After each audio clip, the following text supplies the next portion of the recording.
Bueno, lo de buenos días es una pura cortesía hoy. Eh, esta mañana se nos ha helado la sangre, no por el frío que hace en Valladolid, sino porque el machismo ha vuelto a hacer de las suyas y fruto del machismo hay una mujer de 44 años y su hija de 8 años muertas en Valladolid, en el corazón de Valladolid. Y yo creo que lo que dictan estos casos, la normalidad, no sé si la normalidad, pero sí el sentido común es que guardemos un minuto de silencio por esas dos víctimas de la violencia de género y violencia machista que nos golpea con fuerza aquí en Castilla y León, en Valladolid. ¿Son tan amables de guardar un minuto de silencio?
Nos sentamos. Muchas gracias.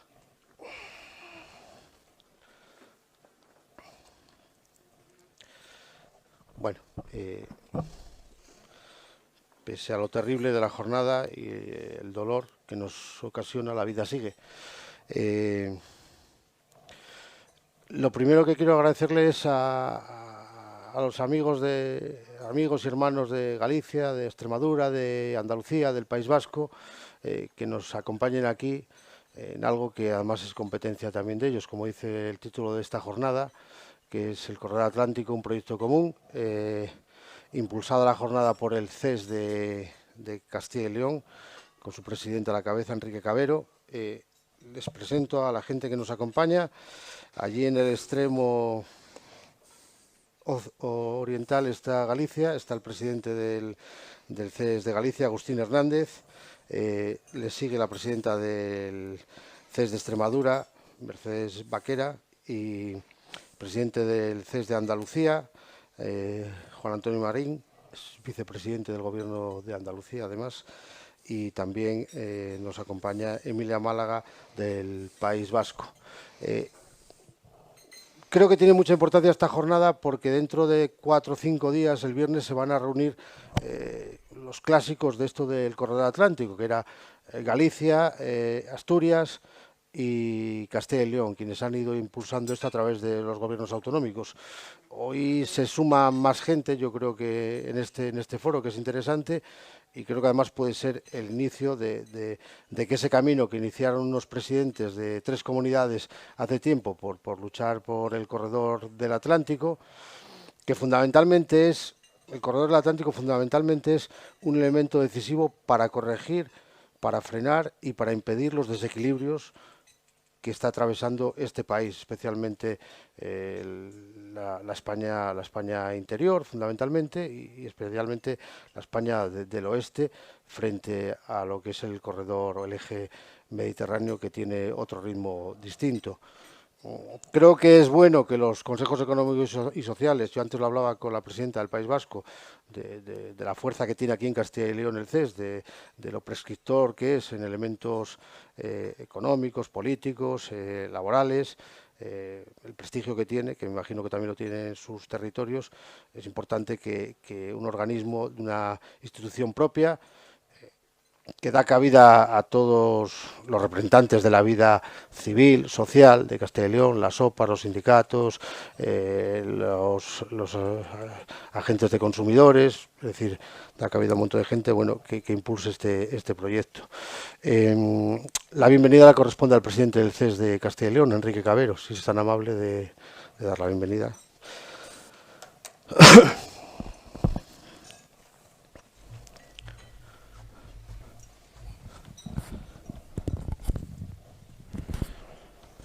Muchas gracias a Pablo Rodríguez Lago, como director del Mundo de Castilla y León, por esta ocasión que nos ofrece su diario. Muchas gracias a Adriana Olivarri, como presidenta de Digroup, autoridades, miembros del Consejo Económico y Social de Castilla y León, representantes de la sociedad civil, señoras y señores. Quiero dar un especial saludo a mis colegas, a las presidentas y presidentes de los consejos económicos y sociales autonómicos que ya ha citado Pablo Lago y que conforman, junto con el de Castilla y León y los CES franceses, la RTA, que es la red de consejos económicos y sociales del Corredor Atlántico. ¿Por qué? Y creo que el título elegido es muy oportuno. ¿Por qué hablamos del Corredor Atlántico como un proyecto común? Porque estamos ante uno de los más importantes proyectos de Estado y de Unión Europea que están ahora mismo en fase de diseño, de impulso, de puesta en marcha. Estamos hablando de un proyecto que vertebra la península ibérica, que conecta la península ibérica con el resto de la Unión Europea, tanto en un sentido ascendente como descendente geográficamente. Es un proyecto que importa de manera decisiva a la sociedad, al desarrollo, y algo que nos ocupa intensamente en los últimos años, que es la transformación. La transformación del modelo económico productivo, la transformación digital, la transformación también verde de cara a la contención del cambio climático y la reducción de la huella de carbono. Todos estos elementos, todos estos objetivos de este proyecto común hacen que sea vital para nuestras sociedades. Por eso los consejos económicos y sociales autonómicos aquí presentes decidimos hace ya tiempo trabajar juntos para generar un documento, una propuesta que sea capaz de impulsar definitivamente, de solicitar de manera fundada al Gobierno de España, a los gobiernos autonómicos, a los gobiernos de otros estados de la Unión y a las instituciones europeas para que se convierta en realidad lo antes posible este proyecto todavía de corredor atlántico. Realmente la península ibérica se articula sobre dos corredores fundamentales, el corredor atlántico y el Mediterráneo. No son dos proyectos antagónicos, incompatibles, sino todo lo contrario.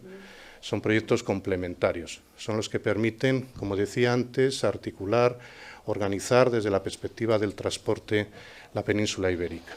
Y cuando hablaba de que constituye un impulso a la transformación del sistema económico productivo, y lo sabemos bien ahora, donde además se ha convertido ya en un proyecto estratégico al más alto nivel, estamos hablando de modificar el transporte. Es sorprendente cómo el transporte de mercancías por ferrocarril en España es uno de los más bajos de la Unión Europea.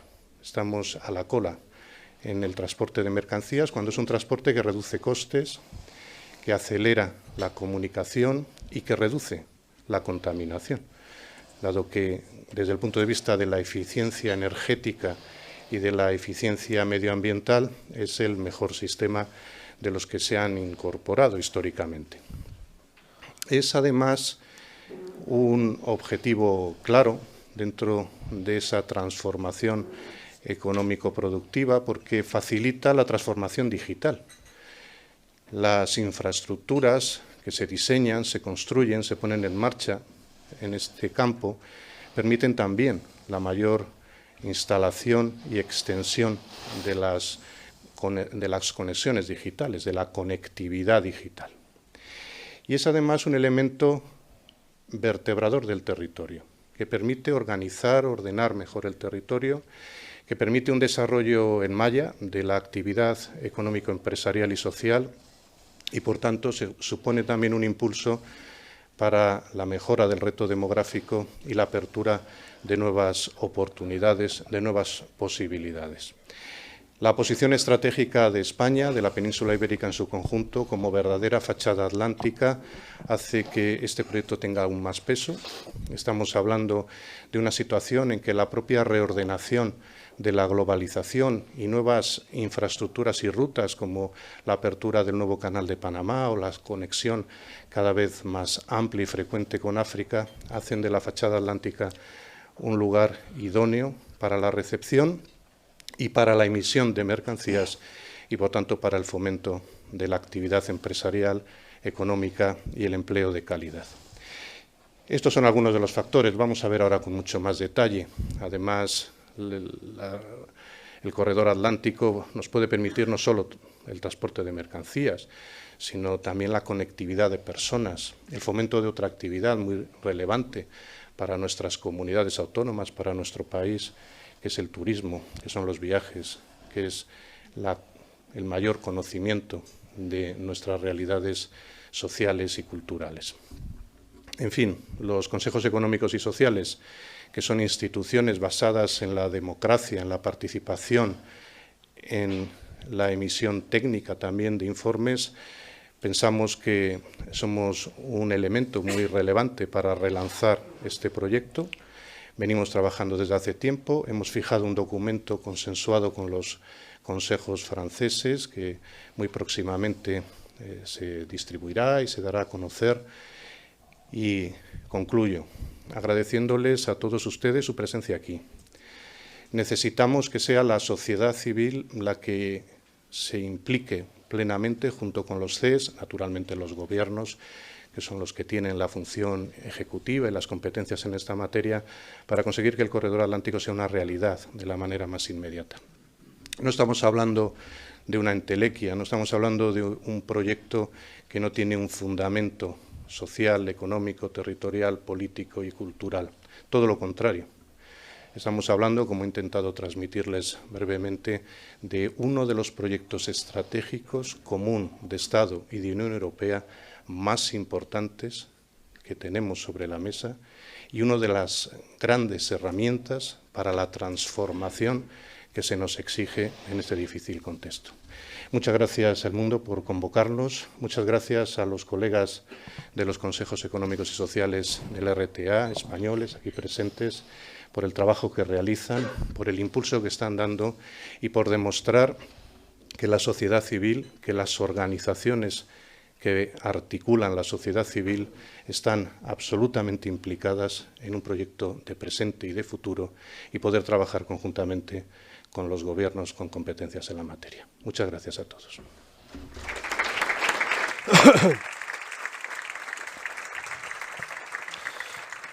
Bueno, antes de nada, agradecer la presencia del consejero de la Presidencia de la Junta de Castilla y León, Jesús Julio Carnero, y de quien clausurará la jornada, que es la consejera de Movilidad de la Junta de Castilla y León, María González Corral, y con el permiso del alcalde de Arroyo de la Encomienda, que nos acoge hoy aquí, porque esto no es Valladolid, es Arroyo de la Encomienda. Bueno, vamos a iniciar con una pequeña reflexión de cada uno de ustedes y luego abrimos el debate a ustedes y abrimos el debate a esta gente, como hacemos habitualmente. Tienen ahí unos formularios para pasarnos las preguntas que consideren oportunas. Y como están así situados, pues vamos a empezar por Finisterre y nos vamos a ir al presidente del CES de Galicia, Agustín Hernández.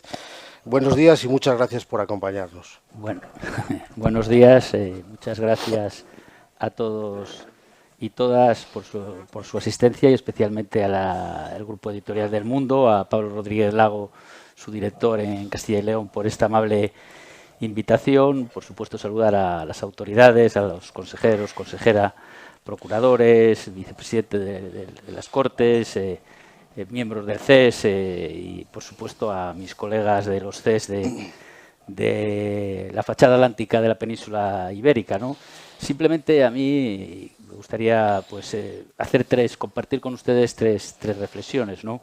La primera es que creo que hablo en nombre del conocimiento que tengo del resto de los consejos económicos y sociales y, por supuesto, de Galicia, este es un tema que genera absoluta unanimidad dentro de nuestras instituciones. Nadie cuestiona que el transporte ferroviario de las mercancías es una cuestión estratégica para un país que se quiere transformar, que quiere ser moderno y por lo tanto, pues con diferente intensidad y en diferentes momentos hemos generado dentro de nuestras instituciones, en Galicia lo hemos hecho, diferentes acuerdos, posicionamientos que siempre han concitado la absoluta unanimidad del grupo primero, de los empresarios, del grupo segundo, de las organizaciones sindicales y también del grupo tercero, donde hay una representación diversa de la sociedad civil al respecto de que es necesario incrementar el transporte de mercancías, que es necesario impulsar los corredores. Obviamente nosotros peleamos por el que nos atañe directamente, que es el corredor atlántico. Y en ese sentido, aunque seguro que mis colegas harán referencia a este asunto, los CES de la fachada atlántica de la península ibérica, junto con el Fórum Océano de Portugal y los CES de la fachada atlántica francesa, tenemos un grupo de trabajo que ha generado también un documento al que se refirió Enrique, al respecto de la necesidad de impulsar y de potenciar las conexiones ferroviarias de nuestro ámbito territorial, ¿no? En ese sentido, me gustaría también hacer referencia a algo que ya se ha dicho ahora, que es esa confluencia de las 3 comunidades autónomas del noroeste, no solo de la fachada atlántica, que precisamente va a tener una visibilidad pública el próximo viernes en una reunión en Santiago de Compostela, y decir que aquello surgió como consecuencia de un problema inicial, del pecado original que tuvo el corredor atlántico, y es que inicialmente en la conformación que se generó desde la Comisión Europea y desde la Unión Europea se obviaba las conexiones con los principales puertos de la fachada noroeste de la península ibérica. No se contemplaba la conexión con Galicia, no se contemplaba la conexión con Cantabria, y por lo tanto aquello exigió y obligó a un posicionamiento claro de los gobiernos autonómicos de Asturias, de Castilla y León y de Galicia, que lucharon y consiguieron que efectivamente en las últimas versiones del corredor atlántico se contemple esa conexión con los puertos, ¿no? Por lo tanto, ese es el momento en el que nos encontramos. Hay un corredor atlántico que está definido y hay un corredor mediterráneo, como bien comentó Enrique. La península ibérica cuenta con esos 2 corredores y nosotros, desde los CES, lo que pretendemos es que los gobiernos, y en este caso el gobierno central, que es quien ostenta las competencias en materia ferroviaria, pues no se olvide, potencie y apueste claramente por el transporte ferroviario de mercancías, ¿no?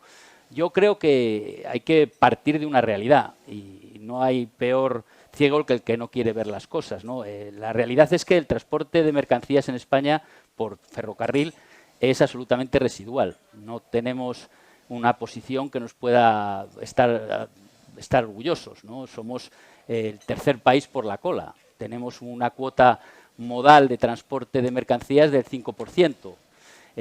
Solo hay 2 países, Irlanda y Grecia, que tienen menos cuota de transporte modal por ferrocarril.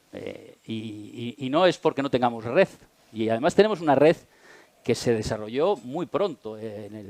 Para que ustedes tengan una idea, a principios del siglo XX, España tenía 11.000 kilómetros de vías de tren. Ahora tenemos 15.500. Han pasado 100 y pico de años, ¿no? Es cierto que tenemos una red con muchos problemas, entre otras cosas con 3 tipos de ancho, y una red que, por razones que no voy a y que darían lugar a otra reflexión muchísimo más larga, se ha ido dejando morir y envejecer y no se ha potenciado suficientemente. Entonces, la realidad es que el transporte de mercancías en España requiere un impulso y que yo creo y pienso que reuniones y actos como el de hoy son absolutamente imprescindibles, con carácter general en España y con carácter más puntual en el corredor atlántico, porque no tenemos que olvidar que estamos hablando dentro de la península ibérica de menos población, de menos Producto Interior Bruto y, por lo tanto, de una cierta posibilidad de que se nos, de alguna manera, maltrate en relación con corredores que dan servicio a puertos con mayor movimiento, que dan servicio a mayor población y que dan servicio a comunidades autónomas que tienen un Producto Interior Bruto de más peso en el total nacional. Por lo tanto, creo que reuniones como la de hoy lo que deberían es de llevarnos a tener claro que hace falta un impulso político, que hace falta mantener una presión continua y constante para conseguir que el Corredor Atlántico sea un proyecto de verdad de país, un proyecto que genere un consenso, que genere un acuerdo transversal y unánime a nivel nacional y que se interiorice dentro del país que llamamos España, que no hay dos corredores independientes. Hay dos corredores que son complementarios, que son necesarios. Ninguno de nosotros entendería que pudiéramos andar con una única pierna. España necesita dos piernas para caminar y esas dos piernas vienen conformadas por el corredor mediterráneo y por el corredor atlántico.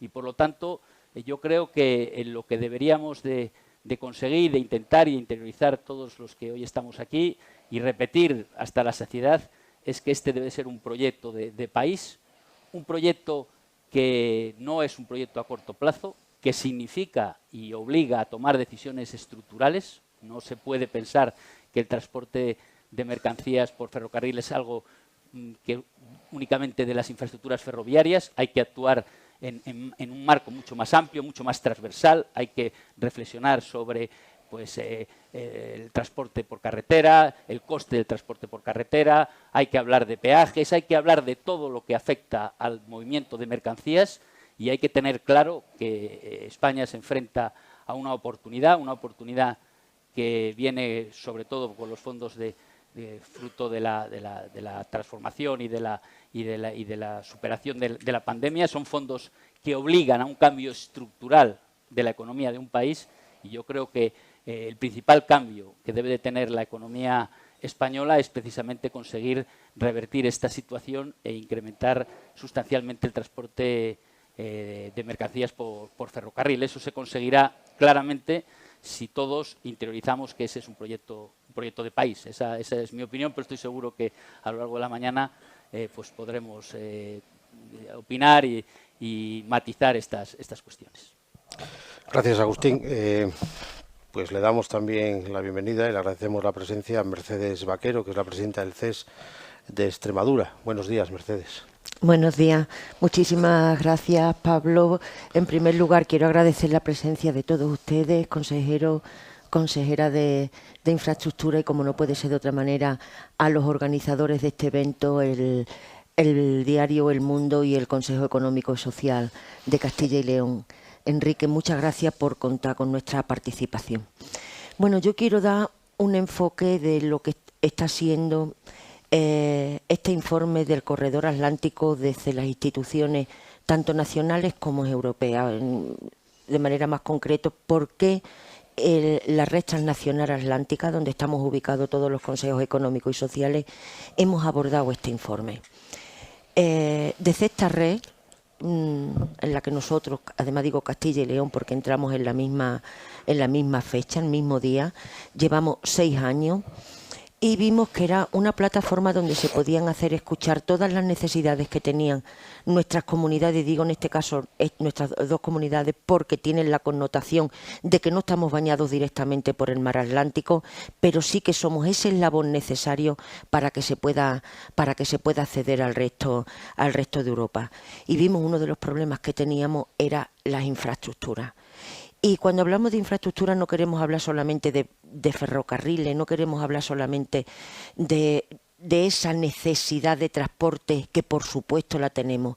Hay que hablar también de todo lo que conlleva, y más que corredor atlántico, a mí me gusta hablar de espacio atlántico, por todo lo que conlleva, como ya ha dicho previamente nuestro compañero. Bueno, pues desde la Red Transnacional Atlántica, donde, como ya han comentado mis compañeros, estamos representados los CES españoles, franceses y también representantes de Portugal. ¿Qué importancia tenía? ¿Por qué nos atrevimos a hacer este informe? Vimos que la TEMTED iba a hacer una revisión de su reglamento y nosotros nos pusimos como meta hacer una revisión de ese reglamento en el que hemos analizado tanto los puntos positivos como tienen, es decir, aquellos aspectos buenos, aquellos que necesitan unas mejoras y aquellos que tienen carencias. Yo no me voy a poner a hablar de todas esas cosas. También debemos ser conscientes que todo lo que hemos andado muchísimo a nivel de comunidades autónomas, a nivel de red transnacional, a nivel de lo que somos los CES autonómicos españolas. Cuando se presenta un proyecto de este tipo, de las primeras preguntas que hacen es ¿cómo se hace? ¿Cuánto vale? ¿Y en qué nos beneficia? Por eso teníamos claro que no podemos hablar sin una justificación, a veces hasta, podríamos decir, hasta científica, cuantitativamente hablando. Decir, esto vale, esta es nuestra propuesta y estos son los números y las cantidades que hace que esto sea un proyecto viable, no solamente desde el punto de vista social, sino también desde el punto de vista económico. Visto esto, nosotros empezamos a hacer ese informe, en el que ha sido un análisis, no me voy a enrollar mucho con él porque está a disposición de todos ustedes cuando lo necesiten, porque sí que es cierto que esta revisión tiene bastantes carencias. Por ejemplo, voy a hablar de las más importantes. En cuanto a los horizontes temporales, y creo que siempre hay una gran duda de red básica, red global o comprehensive, como le están diciendo. Aquí no estamos hablando, cuando hablamos de este tipo de red, estamos hablando de tiempos, de plazo. Básica, 2030. Comprehensive o global 2050. Estamos hablando de 20 años de diferencia. 20 años que con los cambios sociales, económicos, culturales, incluso productivos que se están produciendo en nuestros mundos, y lo estamos viendo no solamente por la pandemia, que por supuesto ha hecho cambiar, y un replanteo de todas estas cuestiones que se están abordando en la red transnacional atlántica, también lo estamos viendo últimamente con la guerra de Ucrania, donde se necesita nuevos medios de comunicación y de transporte, ya no solamente de mercancía y de pasajeros, sino también estamos hablando de energético, medios de locomoción energético, y el corredor atlántico es una alternativa, por supuesto, de las mejores porque ya está prácticamente hecha. Por eso, como que les decía, Horizonte 2030, ¿qué significa? Pues que nos comprometemos, la Unión Europea, los países, porque esto es un proyecto de país, no de región, a tener esas infraestructuras desarrolladas para el 2030. Con lo cual, desde la Unión Europea se le va a dar prioridades, porque por algo se denominan básicas, no general. Y es por ello por lo que nosotros estamos apostando por esa red básica, porque creemos fundamental ese enlace. Aquí ahora mismo, señores, aunque todas las comunidades tenemos unas necesidades de infraestructura, estábamos hablando de Andalucía, que tiene un 1%, estamos hablando de Galicia, que con este y más ahora desde el tema del Brexit, el problema que tiene el País Vasco con la I vasca y las conexiones con Francia. Pero hay dos grandes eslabones a nivel nacional, que somos Extremadura y Castilla y León. Miren ustedes, en Algeciras se une el corredor atlántico y el corredor mediterráneo. Dos corredores necesarios para el desarrollo de nuestra nación y el desarrollo de Europa. Hay unas conexiones que por supuesto requieren mejoras en Andalucía, pero llegamos a Sevilla. ¿Qué pasa Sevilla-Salamanca? No hay nada desarrollado. Todos sabemos, porque ahora mismo está muy al día en la prensa, las necesidades que hay. La Vía de la Plata ha desaparecido. Cuando muchas veces decimos que ese es el eslabón necesario, ¿cómo va a llegar Andalucía a Salamanca, por ejemplo, o al País Vasco, sin tener que pasar con Madrid, porque sabemos que uno de los grandes problemas que tiene ahora mismo el desarrollo de las infraestructuras es separar mercancías de pasajeros por el colapso que hay en las grandes capitales, tanto Lisboa, París como Madrid. Una vía, y científicamente demostrada, como les voy a poner de manifiesto, que es la más viable, es la vía de la Plata, porque conecta Marruecos, Algeciras, el norte de España vía País Vasco, Irún, con el resto de Europa. Y si ya hablamos de la parte de América, tenemos Sydney, tenemos Elbas, que se está desarrollando, Badajoz, Plasencia, Salamanca, y aprovechar esa misma vía. ¿No creen que ese sería un transporte de esos contenedores de gas natural, licuado, natural y prácticamente desarrollado?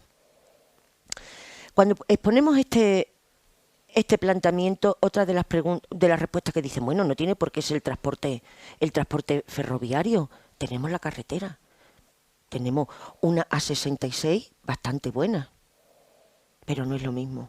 Y les voy a exponer por qué es lo mismo. Nosotros nos hemos tomado la molestia, y aquí digo a nivel nacional, de hacer un estudio de la rentabilidad económica y lo que significa hacer un transporte ferroviario por un transporte de carretera.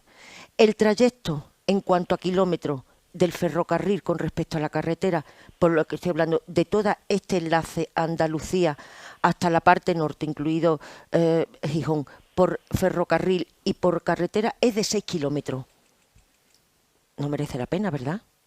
En cuanto a kilómetros, pero sí en cuanto al efecto económico y ahorro de costes. Miren ustedes, ¿qué diferencia tenemos en transportar las cosas por ferrocarril y por carretera? Por carretera, el chofer tiene unos requerimientos mínimos, no puede estar más de 8 horas, tiene que hacer cada 4 horas y media, tiene que hacer su descanso de 45 minutos y su jornada no puede ser más de 9 horas, contando la limitación que tiene en cuanto a las cargas que puede transportar, cosa que no tiene un convoy. Hecho ese estudio, le puedo decir que el ahorro que hay solamente en lo que es el poder llevar las TEU, es decir, las mercancías de un punto a otro, hay una reducción solamente en un trayecto por kilómetro de 5.450 euros. Si nosotros eso lo hacemos a nivel de lo que supondría por convoy, por todos los trayectos, con lo que podría llevar el ferrocarril con respecto a la carretera, estamos hablando de que cada uno de esos trayectos con una composición completa sería de 36.800 euros por trayecto y por convoy. ¿No les parece que es un ahorro de coste considerable? Por supuesto, con el aprovechamiento que puede tener eso el ferrocarril, porque esa misma vía se puede aprovechar también para pasajeros. Estamos hablando de doble vía electrificada. Yo siempre digo que el AVE, cuando nos quieren hablar del AVE, mejora la vida de las personas, porque es más rápido. El desarrollo de los transportes de mercancía y, por supuesto, el corredor atlántico mejora el desarrollo de toda una comunidad en todos los aspectos sociales y económicos. No me quiero extender más, pero sí que quería comentar que otra de las propuestas que hemos hecho desde la RTA con respecto a estas carencias que tiene esta revisión es la falta de consideración y de estudio que en este estudio están teniendo las instituciones europeas con los agentes económicos y sociales, en los que nosotros somos algunas de las instituciones que los representamos, pero que no están contando con esa participación, y por supuesto con las consultas individuales, aún incluso colectivas, de las comunidades autónomas. Y no me quiero enrollar más, que yo como me pongo a hablar. Es un placer escucharte, Mercedes. Hablaban antes de la complementariedad del eje mediterráneo y el eje atlántico, solo que el Mediterráneo parece que tiene más impulso, y el mejor ejemplo es Andalucía, ¿no? Porque los dos ejes ayudan a vertebrar a Andalucía, que es la comunidad más poblada de este país. La más extensa yo creo que somos nosotros, pero claro, coge los dos corredores. Desarrollar uno y dejarse sin desarrollar el otro generaría esos desequilibrios de los que yo hablaba, que creo que son innecesarios y son prescindibles. Con lo cual yo creo que este proyecto agradece mucho la presencia de Andalucía, sobre todo porque hay mucha gente, y agradece mucho la presencia del País Vasco, porque tiene el poder político, económico e industrial también en este territorio. Presidente del CES de Andalucía y expresidente de Andalucía, Juan Marín, buenos días. Muy buenos días, ¿qué tal? Bueno, en primer lugar, saludar a las autoridades que hoy amablemente nos acompañan y, por supuesto, a todas las personas que han decidido pasar un ratito por la mañana para hablar de algo que yo creo que es fundamental y muy interesante en el momento en el que nos encontramos, que no es ni más ni menos que el futuro, del futuro de nuestras tierras, de nuestras ciudades y sobre todo de las personas que habitan en ellas. Dar las gracias al mundo. Pablo, muchas gracias por la invitación y especialmente, me lo permiten, a Enrique, que es el que, bueno, es el responsable, el culpable de que estemos hoy aquí, esta mañana, en Valladolid. Miren, yo creo que para que nos hagamos una idea de la importancia que puede tener no solamente el corredor atlántico, sino el corredor mediterráneo, para un país, pues quizás las cifras es lo que muchas veces más nos ponen de manifiesto esa relevancia. Hablaba antes mi compañero Agustín, hablaba de esos datos de la entrada de mercancías en los puertos. En el conjunto de Europa la media está por encima del 20% del tráfico de mercancías. En los puertos entran por ferrocarril. En España la media se sitúa en torno a un 5, hasta un 7% en algún puerto. En Andalucía está en un 2,5. Y tengan ustedes en cuenta que tenemos el puerto de Algeciras, que no tengo que descubrir, que es uno de los puertos más importantes de Europa en tráfico de mercancías, especialmente del sur de Europa. Bien, esto da una ligera idea de cómo nos encontramos, porque ni el corredor mediterráneo ni el corredor atlántico han llegado a Andalucía. Y el corredor mediterráneo lleva más de 27 años funcionando. Empezó, creo que fue Felipe González, presidente del Partido Socialista, presidente de España, quien dijo que para que el corredor mediterráneo llegara a Algeciras tendría que haber empezado por Algeciras. Y no se equivocó. Llegó a los Pirineos y ahí se paró. Por diferentes cuestiones que evidentemente corresponden más a la confrontación política que realmente a un proyecto que era muy necesario para todo el Levante, todo el Poniente y también, lógicamente, para el sur de España. Dicho esto, ahora con el corredor atlántico pues pasa algo similar, ¿no? O al menos yo así lo estimo.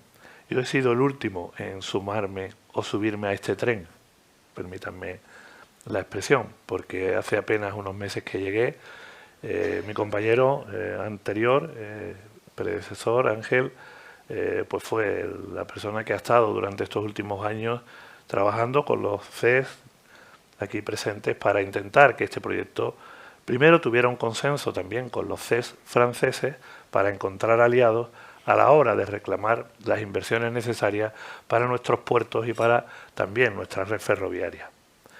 Casi se ha centrado todo el mensaje o gran parte del debate en el tráfico de mercancías. Pero creo que Enrique también en su primera intervención hacía una breve reflexión o puntualizaba el turismo como otro de los grandes, en este caso, activos que tiene o debe de tener una red de transporte a la hora de facilitar la creación de empleo y de riqueza y de oportunidades en los territorios. Y pasaré muy levemente por encima porque antes quisiera dejarles un mensaje. Yo creo que sin lugar a dudas ese compromiso, porque hablamos de carreteras, hablamos de aeropuertos, hablamos de trenes, pero ese compromiso que tenemos todos los países miembros de la Unión Europea de una reducción antes del año 2050 de una reducción de más del 60% de la emisión de CO2, es decir, de ir cada vez dependiendo menos de los derivados del petróleo para tener un futuro mucho más sostenible en nuestros países, pues tenemos que tenerlo presente a la hora de hablar de la movilidad en ferrocarril. Yo creo que eso no podemos dejarlo pasar. Y estamos, evidentemente, ante un cambio hacia la movilidad sostenible. De eso se trata. en Almería salen diariamente 1.500 camiones hacia Europa. Y ni el 1% de las mercancías andaluzas salen por ferrocarril. Fíjense ustedes de qué datos estamos hablando. ¿Cómo vamos a hablar de contaminación, de reducir la emisión de CO2, de reducir la dependencia del petróleo, de apostar por las energías renovables, cuando estamos, pues prácticamente, permítanmelo decir así, aunque no sea totalmente cierto, cruzados de brazos ante lo que nos viene del futuro? Y tenemos unos plazos, como bien comentaba Mercedes, muy claros, donde se nos establece una red básica de transportes por ferrocarril para conseguir esos objetivos de reducción, donde en 2030 teóricamente la red básica tenía que estar terminada. Bueno, pues ya se ha ampliado la red básica a 2040. Ha habido una ampliación hasta 2040. Pero es que el objetivo de 2050, de lograr precisamente esa red global que en el conjunto de la Unión Europea nos permita tener esa movilidad sostenible y además facilitar la vida a la gente y a las empresas, pues parece que tampoco se va a cumplir. Ojalá y me equivocara. Y hay financiación. Estamos hablando de más de 33.000 millones de euros de financiación que había precisamente para el desarrollo de esta red básica, ¿no? Entonces, al final tiene que haber alguien o algo que haga que realmente estos proyectos salgan adelante, porque estamos hablando de nuestro futuro. El de Galicia, el de Extremadura, el de Andalucía, el de Portugal, el de País Vasco, el de Castilla y León, el de Castilla y La Mancha, el de todo el conjunto de nuestro país. Las dos redes, el corredor mediterráneo y el corredor atlántico, son fundamentales para un posicionamiento de crecimiento real y económico de nuestro país de cara a las próximas décadas. Por eso estoy totalmente de acuerdo con lo que decía Agustín. Este es un proyecto de país, no de estas 5 comunidades autónomas que estamos aquí sentados, no solamente de ustedes. Y tenemos que comprometernos todos, o nos subimos al tren de Europa, o nos subimos al tren real del progreso, de la sostenibilidad, de la conexión, de las oportunidades, o nos llevaremos lamentando, como pasa con el corredor mediterráneo en Andalucía y en el levante y el poniente de nuestro país, pues otros 30 años. Y eso no creo que sea el objetivo de ninguno de los que nos encontramos hoy aquí. Así que creo que en eso debemos de trabajar. Y les decía el turismo, y termino con esta primera intervención. Seguramente sus preguntas serán más interesantes que lo que yo les tenga que decir. También una pequeña puntualización. Ese acuerdo con los CES franceses que se aprobó el 28 de noviembre, lo aprobamos el 28 de noviembre allí en Bilbao, donde tuvimos la oportunidad de cerrar, por fin, después de muchos años de debate, esos estudios que se habían hecho, sociales, económicos, de todo ámbito, y cerrar ese documento. Se van a ratificar finalmente, si no me equivoco, Mercedes, que es la presidenta, el día 7 de marzo en Sevilla. Y ahí están todas esas obras, que es lo que la gente entiende, que es lo que muchas veces no vemos. Todas esas obras que dicen, no, mira, pues este tramo del ferrocarril o este tramo, porque también hay carreteras, ahí es donde están reflejadas todas esas obras que desde los consejos económicos y sociales españoles y franceses le planteamos al gobierno de la Unión Europea para que lo tenga presente y que además lo impulse a través de todos los mecanismos y todas las instituciones a las que tiene, lógicamente, acceso. Yo creo que es importante, y les decía que terminaba con esto, que no olvidemos que el tráfico de mercancías, lógicamente, activa nuestra economía, nuestras empresas. Es un problema por, en este caso también, la emisión de CO2, porque todo, casi todo, más del 85% se produce todo por carretera. Pero no podemos olvidar el turismo, como les decía, ni siquiera las personas. Cuando hablamos de despoblación, la falta de accesibilidad, de llegar de un sitio a otro, provoca precisamente que muchas ciudades se estén despoblando, que no haya tantas oportunidades como debiera. Pero el turismo, le hablo de Andalucía, aunque todos ustedes lo conocen perfectamente en sus territorios, en sus comunidades autónomas, en Andalucía representa más del 13% del Producto Interior Bruto.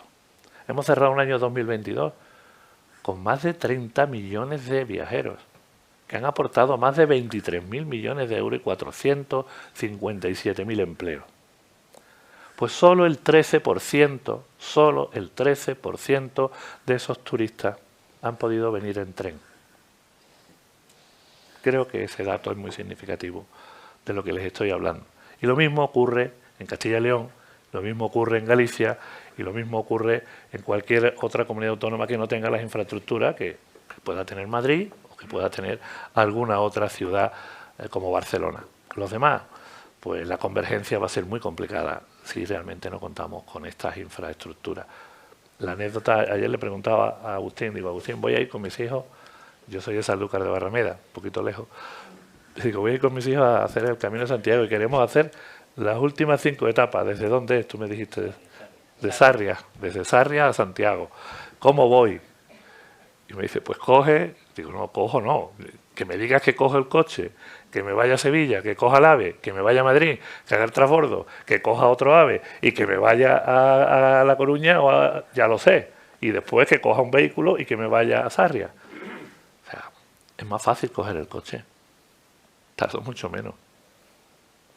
Y además, después tengo un problema porque no sé cómo ya me moveré allí, ya te llamaré cuando me haga falta que vaya por mí. Pero esta es la realidad. Entonces, a la hora de hacer un viaje, de pasar unas vacaciones, el cómo también influye, no solamente el dónde vayamos, ¿no? Muchas gracias, Juan. No te preocupes, que Galicia es como Andalucía, pero con acento gallego. Hablamos del proyecto común, te decías tú lo importante de decir todo de país, que no es un problema de un asunto de estas comunidades solo, sino de país. Y bueno, es evidente que en este caso lo que sea bueno para País Vasco es bueno para Castilla y León, por ejemplo. Presidenta del CES de País Vasco, Emilia Mala, buenos días y muchas gracias por acompañarnos. Buenos días, gracias al Mundo de Castilla y León y al CES de Castilla y León por organizar esta jornada, a las presentes y a los presentes. Comentaba ahora Juan la anécdota de me quiero ir con mis hijos a hacer el Camino de Santiago. Yo, mi anécdota de ayer por la tarde viniendo aquí fue estar en Burgos, parados, un problema con el cambio de eje del tren. En un momento determinado nos dijeron que íbamos a tener que abandonar el tren porque la mitad del tren estaba en vía de alta velocidad y la otra mitad no. Intentaron arreglarlo, se fue la luz, nos quedamos ahí a oscuras en la noche en el tren, un buen rato, yo no sé exactamente, pero casi media hora estuvimos hasta que al final consiguieron solucionar el problema y retomamos. Yo había pensado venir en coche, decidí venir en tren y sinceramente tengo que decir que me arrepentí. Y entonces, pues este tipo de cosas también ilustran mucho la situación en la que estamos. El título del encuentro es un proyecto común, Corredor Atlántico, un proyecto común. Aparte de un proyecto común, lo que hay también por esta parte es una reflexión común y yo creo que por parte de mis compañeros se ha hablado sobradamente de cómo estamos ante los retos, así que a mí me gustaría aprovechar para explicar un poco de qué manera hemos llegado el 23 de enero de 2023 a Valladolid, pues el CES de Castilla y León, evidentemente, que ya estaba, pero el CES vasco, el CES andaluz, el CES extremeño y el CES gallego. Y todo esto comenzó hace muchísimos años, en el 2002, y también un poco al hilo de lo que acaba de comentar Juan, con el tema del turismo. Porque en el año 2002, con un Consejo Económico y Social Vasco, porque como casi todo en Euskadi había tenido muchos problemas para ponerse en marcha, para funcionar, para coger una buena velocidad, en aquel momento se decidió iniciar una colaboración con nuestros homólogos, aunque no tan homólogos, en Francia, el CESER de Aquitania. En Francia los consejos económicos y sociales no son exactamente eso, son consejos económicos y sociales y medioambientales. Y además en Francia, ya conocen ustedes que las regiones no tienen para nada las competencias que tienen las comunidades autónomas en España. Así que a veces hacemos la ficción de que somos un poco lo mismo, pero realmente somos bastante diferentes. En aquel momento existía Aquitania, porque hace unos años hubo una remodelación administrativa en Francia y Aquitania se integró junto con otras regiones francesas en Nueva Aquitania, que abarca una parte importantísima del territorio francés, y que en estos momentos realmente sería difícil encontrar similitudes entre Nueva Aquitania y Euskadi, pero en aquel momento Euskadi y Aquitania, bueno, pues tenían un mayor equilibrio en muchos puntos, y el CES vasco junto al CESER de Aquitania pues decidió iniciar una colaboración con el objetivo de elaborar una serie de propuestas para ver cómo se podía fomentar el turismo desde Euskadi hacia Aquitania y desde Aquitania hacia Euskadi. Bueno, aquella experiencia resultó positiva y entonces valoramos continuar con la colaboración, pero ampliando los temas. Y encima de la mesa se pusieron temas como transporte, innovación, transferencia de tecnología, e inmediatamente nos dimos cuenta de que eso superaba con mucho el ámbito geográfico vasco-aquitano. Y entonces decidimos abrir la colaboración bilateral que teníamos a otros consejos económicos y sociales. Y el hilo conductor pensamos que tenía que ser la fachada atlántica. Y fue así como nació la Red Transnacional Atlántica, la RTA, que yo creo que el nombre se lo tuvo que poner alguien de Bilbao, porque vamos, a lo mejor es un poco, no sé si excesivo, pero bueno, de verdad es potente y es rotundo. Y empezamos a trabajar fundamentalmente haciendo un seguimiento de la estrategia atlántica. Lo que pasa que, aunque ha sido un trabajo productivo, han ocurrido dos cosas. Por un lado, yo no me atrevo a decir agotamiento de la estrategia atlántica, pero es verdad que la estrategia atlántica empieza a estar superada. De hecho, ya hay un debate, hay una declaración del Arco Atlántico solicitando la creación de una macrorregión atlántica, que además se espera que se le dé un impulso a esto con la presidencia española de la Unión Europea el próximo semestre. Pero a lo que iba, el seguimiento de la estrategia atlántica ya pues, se quedaba como muy limitado, y luego también nos dimos cuenta de que los intereses de la fachada atlántica no son exclusivamente intereses de la fachada atlántica. Y en ese momento fue cuando se produjo la incorporación del CES de Extremadura y del CES de Castilla y León a la RTA. Y además tengo que decir que fue propuesta suya el estudio sobre el corredor atlántico. Y voy a contar una cosa que puede ser anecdótica, pero que luego, con otra cosa que diré, yo creo que es más que anecdótica. Costó mucho porque había falta de interés, y sobre todo había falta de interés por parte, vamos a decir, de ciertos consejos económicos y sociales franceses. Este estudio del corredor atlántico, ya ha dicho Mercedes, lo estamos, bueno, falta rematarlo, también lo ha dicho Juan, que lo haremos, esperamos hacerlo próximamente en Sevilla. Pensamos que lo habíamos hecho en Bilbao, pero nos ponen algún problemilla desde el otro lado de la frontera, entonces lo haremos en Sevilla.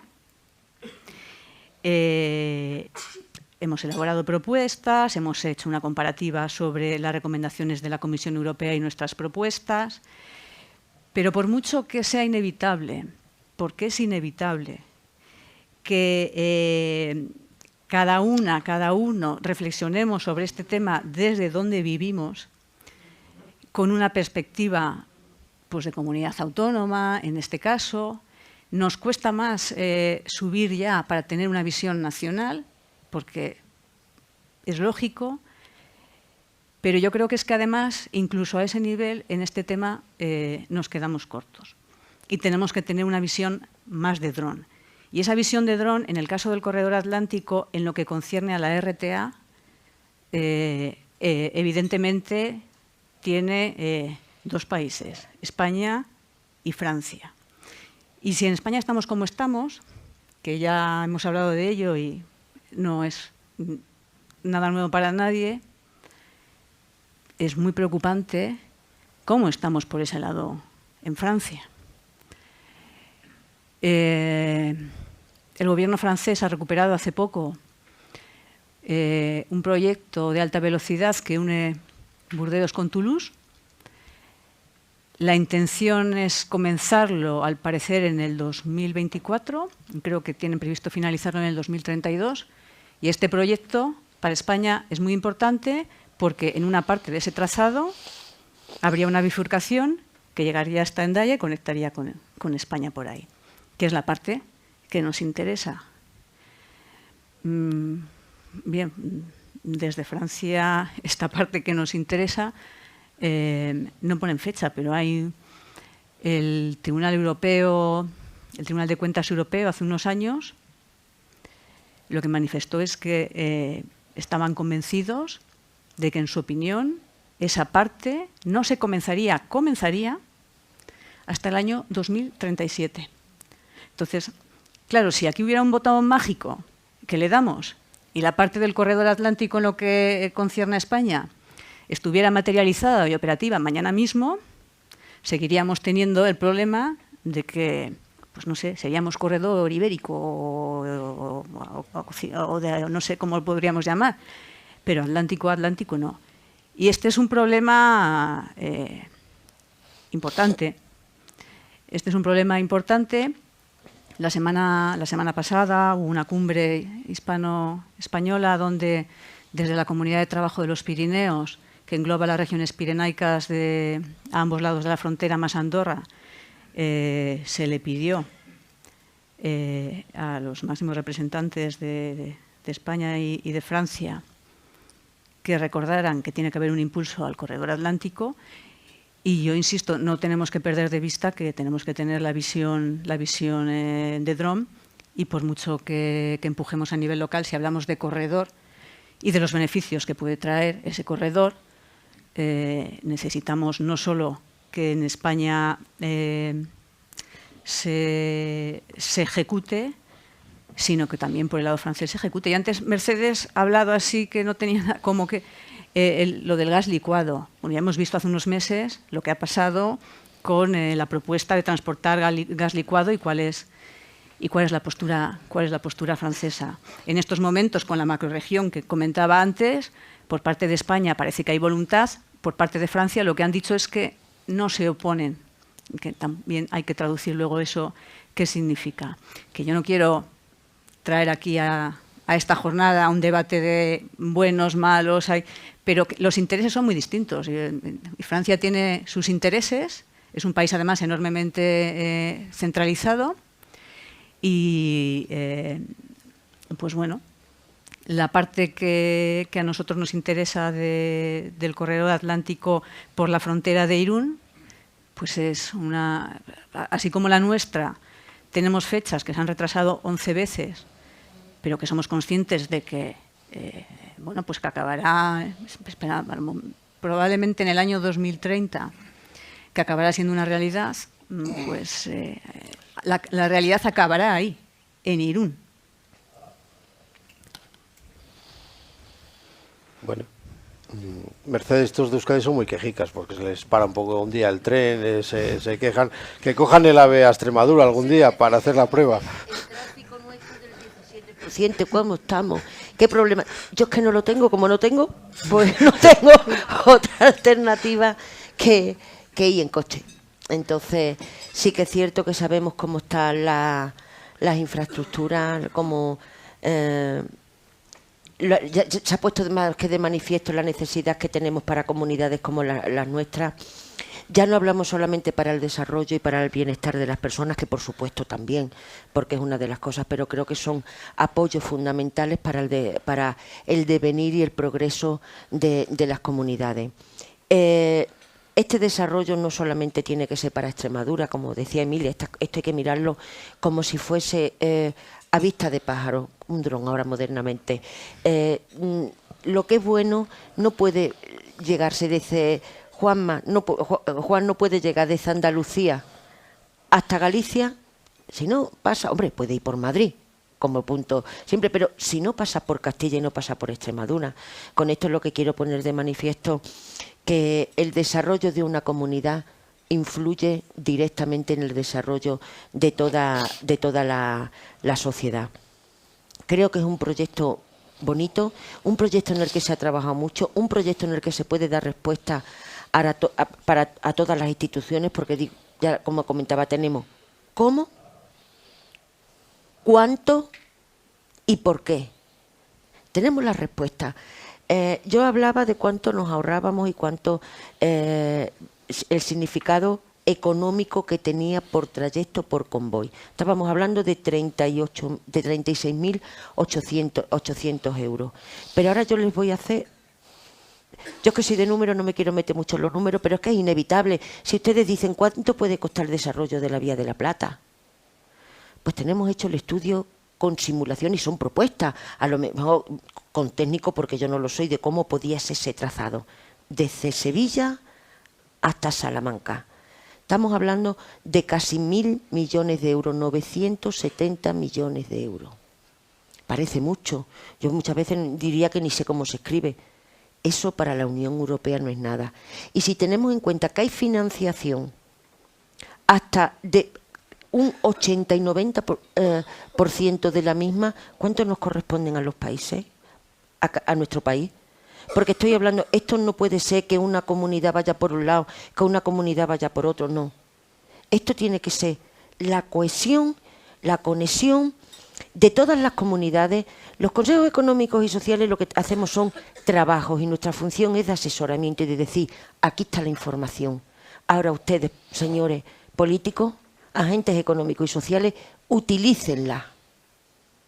Utilícenla, que son los que lo tienen que hacer en ese marco. Y por eso decía que no es cuestión que mi gobierno, que ustedes desde este gobierno, de Galicia, Andalucía, cada uno vayamos individualmente. Este es un proyecto de país y es una petición de país que tenemos que hacer conjuntamente a nuestro gobierno nacional, porque es precisamente ellos los que tienen que proponérselo a la Unión Europea, a la Comisión más concretamente. Estamos... a mí no me gusta decir que ya estamos fuera de plazo porque nunca está el plazo ido. Pero sabemos que la revisión es en este año, en el 2023, la revisión de este reglamento. Estamos al límite para poder, la propuesta por vía ordinaria no entraría, pero sí como por vía de alegaciones. Y modificaciones que se ha hecho muchas veces, estamos en el momento crucial para poder hacer esa petición. Y creo que es una petición que tenemos que hacer todos de la mano. Nosotros, todos los consejos económicos y sociales que estamos en el espacio atlántico, hemos podido llegar a un consenso y a una unificación de cuál es esa petición nacional. Y quiero ir un poco más allá. No es una petición solamente nacional, porque como decía Emilia, y entre nosotros que no nos oye nadie, son un poco, para poder tirar de los franceses hemos llegado también a un consenso y a un entendimiento de lo que sería esa ampliación del corredor atlántico a nivel europeo, por supuesto también con Portugal. ¿No vamos a ser capaces nosotros aquí de ponernos de acuerdo a nivel nacional para solicitarlo? Cuando tenemos los estudios, cuando tenemos el dinero, cuando tenemos las puertas de la Comisión Europea bastante abierta, y lo digo con certeza porque nos hemos tomado la molestia de ir un montón de veces, yo personalmente he ido un montón de veces a la Dirección General de Movilidad. Señores, ¿a qué estamos esperando? Mi pregunta es, y estoy haciendo una reflexión en alta, y disculpen que me tome este atrevimiento, mi pregunta es, ¿en qué estamos fallando o qué nos falta? Cuando todo da positivo, cuando estamos todos convencidos, cuando ningún agente ni económico y social ni ninguna institución a la que se la hemos expuesto dice, ¿qué proyecto más bonito? Pues qué bien, qué interesante, pues esto es que tenía que estar ya. Pero ¿por qué no está? ¿Por qué no está? ¿Dónde estamos fallando? Y esa reflexión creo que esa pregunta deberíamos solucionarla de aquí. Aquí. Y creo que tenemos que irnos con una respuesta, porque lo que sí que estoy convencida, y por lo menos así está en el ánimo de los que estamos sentados aquí en esta mesa, que nosotros no vamos a desistir. Y que aunque sea por pesado, nos van a escuchar. Porque creo que es el desarrollo de nuestra gente. y nosotros nos han puesto para defender los intereses de la sociedad civil y ser portavoces de la misma. Y creo que es nuestra función y tenemos que cumplir con ella. Bueno, que me enrollo muy fácil. Si me permite, Enrique, sí, te iba a dar. Luego os voy a dar la palabra a todos, pero sí quería introducir un segundo factor. antes de que Enrique intervenga, ya lo dejo a él tranquilo, puntualizar dos cuestiones a raíz de lo que decía también Mercedes. No hemos hablado de los puertos. Estamos hablando en paralelo de los puertos, puertos de Algeciras, puerto de La Coruña, puerto de Bilbao. Estamos hablando de la mejora de la red de infraestructuras también portuarias y de las conexiones con la red ferroviaria, al margen de otra serie de obras también que evidentemente pues no hemos tratado porque son muchos, ¿no?, los temas que hay de fondo. Y ahí pues encima de la mesa está precisamente un tema que yo creo que a nadie se le escapa ya, que es pues todo lo que se está hablando sobre el hidrógeno verde y la posibilidad de que desde algunos puertos del conjunto de la red atlántica pues sean precisamente puertos de entrada y salida de este nuevo tipo de energía. Así que todo eso lleva condicionado pues muchas inversiones, y cuando hablamos de plazo era lo último, 2030, 2050, durante la ejecución no olvidemos la actividad económica que generan estas inversiones. No va a haber que esperar, sino en el momento en que se empiecen a producir los proyectos, las obras, en definitiva todo esto lógicamente afecta a la economía de nuestras comunidades, ¿no? Sí, Pablo, yo enlazo con las intervenciones que se han hecho. Me parece que este es el momento. Ya ha habido demasiados retrasos, quizá demasiada desidia a la hora de articular el corredor atlántico, también el corredor mediterráneo, que va con retraso, aunque tiene más desarrollo, y este es el momento ahora. Realmente, cuando estamos hablando de transformación del sistema económico productivo, cuando estamos hablando de hacer políticas medioambientales en las que repercute muy directamente el transporte, cuando estamos hablando de un crecimiento de la competitividad empresarial, es imprescindible el transporte, porque afecta a los costes, tanto en la recepción de materias primas como de otros productos, y también sirve para la comercialización más eficaz de lo que se produce en nuestro territorio. Por lo tanto, tenemos que impulsar y aprovechar esta ocasión, porque efectivamente ahora puede haber fondos con el respaldo de Europa para llevar a cabo estas infraestructuras. Son infraestructuras que son inversiones rentables, tampoco son, bueno, las cifras son muy altas, pero comparativamente con el resultado que se obtiene no lo son, y además permite, y Castilla y León forma parte nuclear del corredor atlántico, desarrollar nuevos proyectos y nuevas líneas de trabajo. Por un lado, a Castilla y León le interesa de manera muy especial potenciar toda la relación económico-empresarial y social con Portugal. Es básica esa relación. Históricamente ha habido mucha menos relación económica, comercial con Portugal de la que debiera haber habido. Creo que hemos avanzado, pero tenemos que avanzar mucho más. Esa relación con Portugal se incentiva por la fachada atlántica, por el intercambio de productos. Basta ver este eje en carretera, como efectivamente son muchos los camiones que a diario están realizando la ruta que comúnmente conocemos en nuestro ámbito territorial como este corredor, y cómo efectivamente se necesita impulsar esas infraestructuras. Bueno, es que no tenemos ni electrificada plenamente la vía para la conexión desde Castilla y León con Portugal. Por otro lado, necesitamos esa relación, como se decía ahora, con los puertos. Todas las infraestructuras ferroportuarias son imprescindibles para reducir costes. Y por otro lado, en Castilla y León incide el corredor en la vertebración de nuestro territorio, desde la parte del noroeste, la parte de Portugal, la parte sur, por la vía de la Plata, también la conexión por otros ámbitos territoriales, y luego la salida claramente hacia el País Vasco y esa conexión con Francia. Esta relación internacional, esta relación europea y esta vertebración para la implantación de nueva actividad económica, la fijación de territorio y la realización de inversiones en infraestructuras, creo que este es el momento y tenemos que ser conscientes de ello y por tanto ser más reivindicativos que nunca en la construcción del corredor atlántico.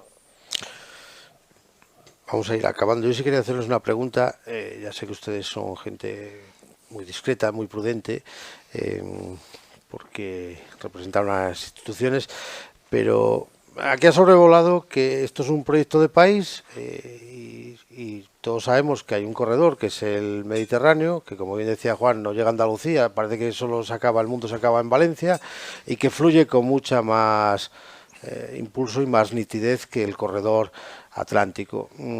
Claro, la pregunta es, ¿qué pasa, qué hay que hacer para que en el momento decisivo en el que decía Enrique, que estamos con los fondos europeos, en un momento determinante, empiece a fluir el corredor atlántico de verdad? Y el gobierno, el que hay ahora y el que había antes, se interese de verdad por este proyecto. Y claro, ¿qué pasa? Porque yo veo aquí haces de comunidades gobernadas por los dos principales partidos, incluso por la comunidad que suele mandar en los gobiernos, que es el País Vasco, por ejemplo. Entonces, yo la pregunta que les hago a ustedes es esa: ¿qué es lo que pasa para que el gobierno central, que es el que tiene que dar el impulso definitivo a los fondos europeos, para que esto corra a la velocidad que corren otros proyectos? ¿Qué es lo que hay que hacer? Agustín. Bueno, pues, yo simplemente sí que me gustaría, para rematar, salvo que haya alguna pregunta, pero sí que me parece muy apropiada esta cuestión que queda aquí encima de la mesa de análisis que tenemos hoy. Yo ahora reflexionaba, ¿no? Y digo, qué curioso, ¿no? Hay unanimidad en los CES, incluso con los franceses, con esos matices de las prioridades y demás, pero nadie cuestiona, de las personas que hoy están aquí, creo que tampoco nadie cuestiona esa realidad, y sin embargo los datos son tercos. No se incrementa el tráfico de mercancías por ferrocarril y no se impulsan de verdad ni el corredor atlántico ni tampoco el Mediterráneo. Pero bueno, es cierto que algo más corre el Mediterráneo. Entonces yo me atrevería a compartir unas reflexiones desde mi ámbito personal, y que son las siguientes, ¿no? Yo creo que es imprescindible articular medidas estructurales de verdad a nivel del Estado para sacar el tráfico de mercancías de las carreteras y pasarlo al ferrocarril. Es decir, claramente revertir con la actual situación, con actuaciones claras y constantes en el tiempo, ¿no? Y, por supuesto, eso significa que la Administración del Gobierno de España, que es quien tiene, no es por buscar un culpable, sino simplemente por identificar un protagonista, ¿no?, debe asumir la responsabilidad de impulsar los corredores teniendo en cuenta que no son infraestructuras independientes, que son una infraestructura de malla, y que hace falta la malla total para garantizar el funcionamiento del conjunto. Un desarrollo robusto, equilibrado y sostenible. Nadie puede cuestionar que ese es el objetivo que debemos de tener a nivel del Estado, ¿no? Eso lleva, obviamente, a una cuestión que no se ha comentado, pero que yo creo que, sin ser tan determinante como algunas veces se quiere hacer ver, yo creo que hace falta, no es justificable que exista una figura de un comisionado para hacer el seguimiento del corredor mediterráneo y no exista un comisionado para el corredor atlántico. Yo, que vengo del mundo de la gestión, tengo claro que el proyecto que no se acaba es aquel que no se empieza.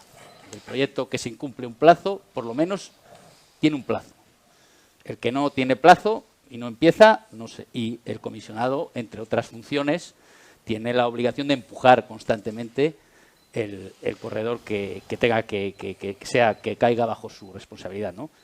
Y, por lo tanto, se debe confeccionar y llevar a cabo una planificación realista, dotada presupuestariamente, con plazos claros, para mejorar las infraestructuras ferroviarias y alcanzar una interoperabilidad a nivel europeo.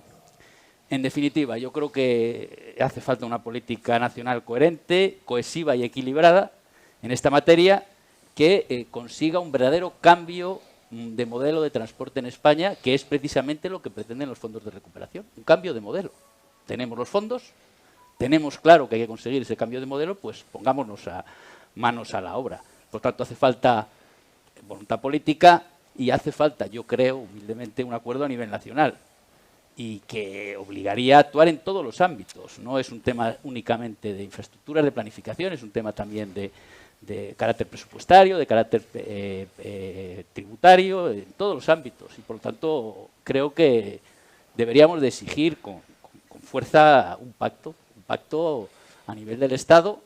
Y yo creo que hay un ejemplo ya para finalizar. En el año 2009, un gobierno de España, del Partido Socialista, y un gobierno de Galicia, del Partido Popular fueron capaces de sellar un pacto que allí conocemos como el Pacto del Obradoiro, que, incumpliendo plazos, fue capaz de hacer realidad la alta velocidad, en este momento solo hasta Ourense, y en su día llegará al resto de las capitales de Galicia.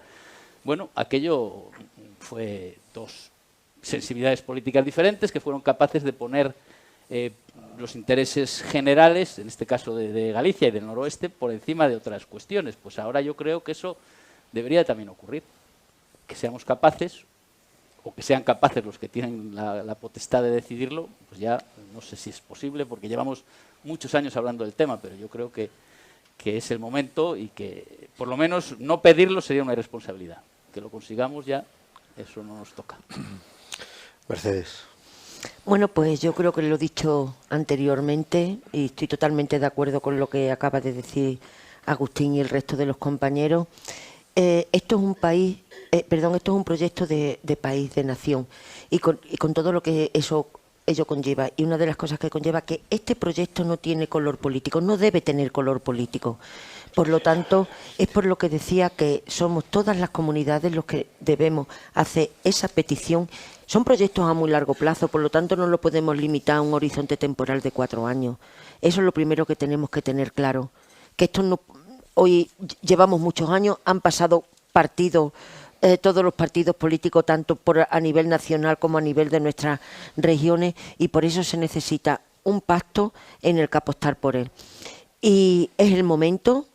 No sabemos cuándo será la próxima revisión. También somos conscientes de que el 2030 está ahí, nos faltan menos de 7 años, pero lo que no se empieza no se termina, y además ahora tenemos otra nueva etapa, que sería la red básica ampliada, que es la que se está denominando así, con cuyo horizonte temporal sería el 2040. Dicho de otra manera, que si no vemos, vamos a trabajar por el 2030, que si no vemos la oportunidad de poder tener terminado para esa fecha, tenemos la posibilidad de ampliarlo a ese nuevo plazo, que es la red básica ampliada, que sería para el 2040. Pero si nos ponemos ya nosotros mismos, nos limitamos como fecha el 2050, ¿para cuándo estará? Sabemos que todos estos proyectos, por sus propias connotaciones, tienen retraso. Y tenemos dinero, tenemos voluntad, tenemos interés, pues creo que es el momento de ir todos de la mano. Muchas gracias a todos por su atención. Juan. Bueno, yo creo que se ha hecho mucho. De hecho, tenemos los proyectos, tenemos el consenso, sabemos realmente de las bondades y lo que significa el conjunto de todas las obras de infraestructura de las que estamos hablando para el futuro nuestro y de nuestros hijos, ¿no? Y ahora toca ponerlo en la agenda de los gobiernos. Yo creo que eso es lo que toca. Como bien decía Mercedes y Agustín, tiene que haber un consenso, igual que lo ha habido entre la sociedad civil, porque ustedes saben perfectamente, y si no lo sabe alguno, yo se lo cuento, yo se lo explico, que los consejos económicos y sociales, nosotros estamos al día trabajando con toda la sociedad civil, todas las organizaciones empresariales, sindicales, el conjunto de todas las personas que representan consumidores, universidades, investigadores. En definitiva, estamos trabajando con ellos a diario y de ahí emanan estos proyectos. No son proyectos que hayamos elaborado Agustín, Mercedes, Juan, Emilia o Enrique.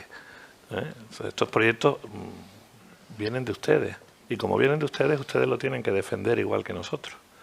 Nuestra labor es llegar hasta el punto de que el gobierno sea consciente, sea el que sea consciente de que realmente este tipo de inversiones que son necesarias y para las que hay financiación europea, pues se tienen que empezar a ejecutar, y además de una manera rápida. Si no, esa convergencia que se pretende entre España y el resto de países de la Unión Europea no va a ser una realidad nunca.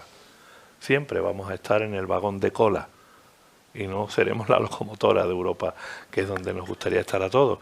Así que ahora toca ponerlo en la agenda de los gobiernos. Yo he sido gobierno, sé de lo que les estoy hablando, sé lo difícil que es. Pero si no se hace consciente desde la sociedad civil, desde las organizaciones empresariales, sindicales, desde todas las entidades, además de los consejos económicos y sociales, a los gobiernos de la necesidad y los beneficios que esto va a traer para el futuro, pues evidentemente será muy difícil conseguirlo de una forma rápida. Yo creo que estamos todos de acuerdo, al menos los que estamos aquí, que este proyecto de país que tiene financiación no solamente es un proyecto, sino que es posible hacerlo realidad. Y ahora toca impulsarlo. Por eso agradezco especialmente esta invitación.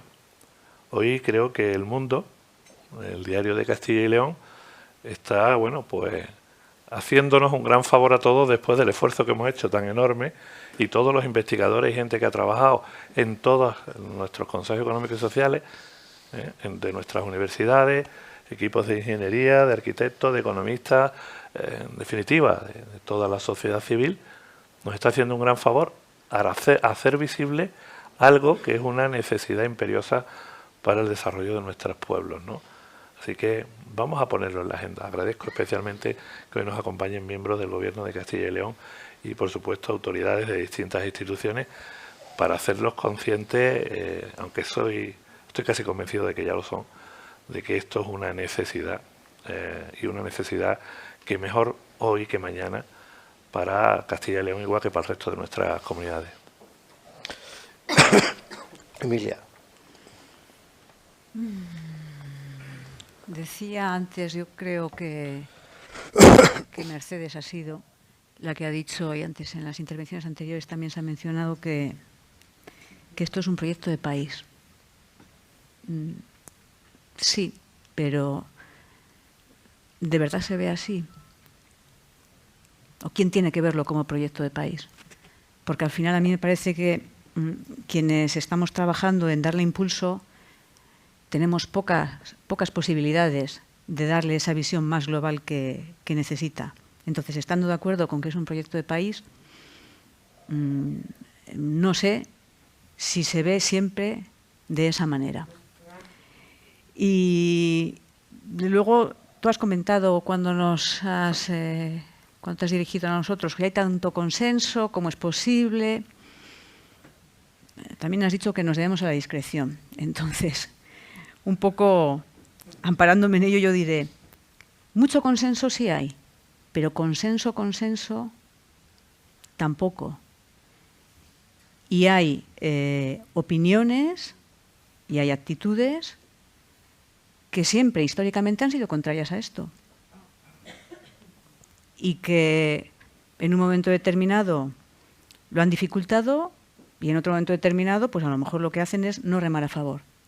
Pero vamos, que tampoco, también tenemos que ser conscientes que tampoco es que esté todo el mundo rendido con esta idea.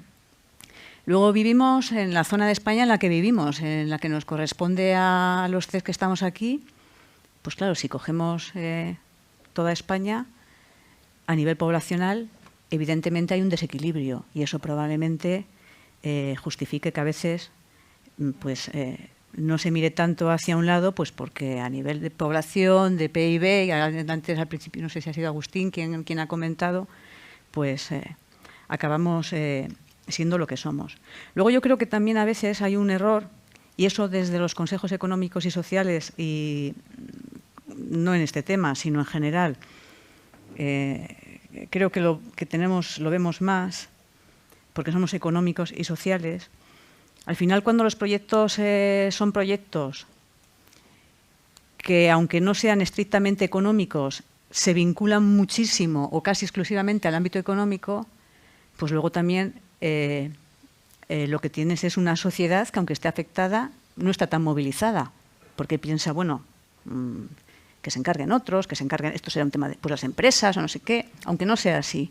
Pero a veces también no acertamos del todo con el enfoque para implicar a una mayor parte de la sociedad. Pero lo cierto es que tenemos un problema gordo porque al final la Unión Europea ha disminuido por el oeste, está creciendo por el este, entonces éramos periferia, pero claro, si no solucionamos algunas cuestiones, pues vamos a ser la periferia de la periferia. Y eso yo creo que es un riesgo que no podemos asumir. Enrique. Sí, a la pregunta que hacías, Pablo, ¿por qué no se ha impulsado suficientemente desde los distintos gobiernos este proyecto? Yo creo que porque no se ha valorado la importancia que tiene el transporte por ferrocarril suficientemente, sobre todo el transporte de mercancías por ferrocarril. Quizás se ha pensado mucho en la alta velocidad, pensando sobre todo en el transporte de personas, de viajeros, pero se debería hacer de manera urgente esa apuesta por el transporte de mercancías por ferrocarril. No hay ninguna razón objetiva que explique por qué España está, como hemos venido diciendo, a la cola de los países de la Unión Europea en esta materia. Ese es un rasgo diferencial que hace que nuestra economía pueda ser menos competitiva, que además podamos avanzar de manera más lenta en la mejora de las políticas medioambientales, y creo que eso afecta directamente al impulso de los corredores, especialmente del corredor atlántico. Si realmente logramos poner de relieve, logramos manifestar la importancia que tiene el transporte por ferrocarril desde todas las dimensiones actuales, sobre todo en este momento de transformación de la economía, de la sociedad, de los hábitos, de la incorporación de nuevos criterios empresariales, de producción y también sociales, como decía Emilia, creo que conseguiremos que se puedan impulsar los corredores, porque son al final la base de la articulación de la península en materia de transporte por ferrocarril. Yo soy partidario también de que haya un pacto de Estado en esta materia, porque son proyectos de presente, pero también de medio y largo plazo, y a veces incluso de muy largo plazo. Estos proyectos no se resuelven en muy poco tiempo, sino que se va avanzando, se van consolidando, van creciendo, se van utilizando mejor, van conectando también, siguiendo el modelo de red, de malla, los distintos territorios, van reduciendo desequilibrios, desigualdades, y por tanto necesitan que haya una continuidad y un impulso conjunto. A mí me parece que es fundamental. Este es uno de los grandes asuntos estratégicos que además las crisis que se nos han ido sucediendo en los últimos años desde la pandemia han puesto de relieve la importancia estratégica del transporte. Ya lo sabíamos, pero es que se ha venido a subrayar, y cómo debemos tener más soberanía también en ese sentido, no solo desde el punto de vista de los productos, de la producción, de las materias primas, de la energía, sino de la comunicación del transporte entre los distintos territorios.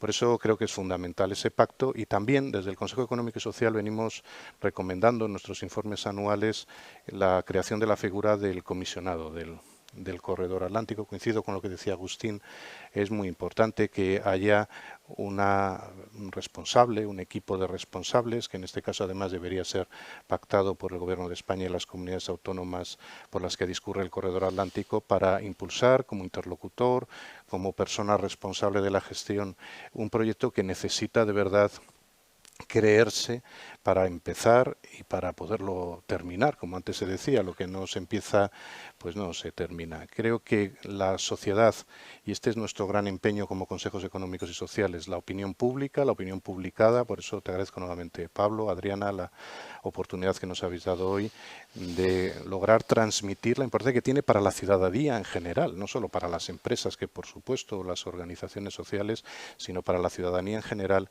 que este proyecto esté en pleno rendimiento. Por un lado, porque la inversión que se hace genera empleo, genera actividad económica en el territorio en el que se está haciendo la inversión, y luego por el servicio que va a prestar la infraestructura. Me alegra mucho que esté la consejera de Movilidad y Transformación Digital, también estaba el consejero de la Presidencia, porque precisamente es esa coordinación permanente con el Gobierno y las organizaciones que conforman el CES, es muy relevante. Es muy importante que esta semana también la acabemos hablando de este asunto con la cumbre de presidentes del noroeste del corredor atlántico en Santiago de Compostela, y es muy importante también que desde el Parlamento Autonómico, desde las Cortes de Castilla y León, me agrada ver por tanto a su vicepresidente aquí también, se impulse con el pacto de todas las fuerzas políticas esta acción, que es una acción rentable, económica, empresarial y socialmente.